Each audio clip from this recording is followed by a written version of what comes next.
राग भैरवी तराना, ताल तीन ताल। तीन ताल की 12 नंबर की मात्रा से स्थाई और अंतरे की शुरुआत 9 नंबर की मात्रा से यानी खाली की मात्रा से हो रही है।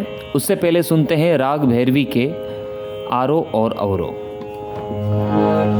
सा रे ग म प ध नि सा,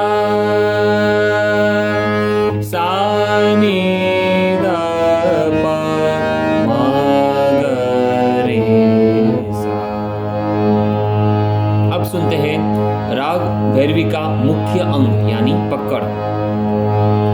सा ग म प ध प ग म रे सा, ग सा रे सा।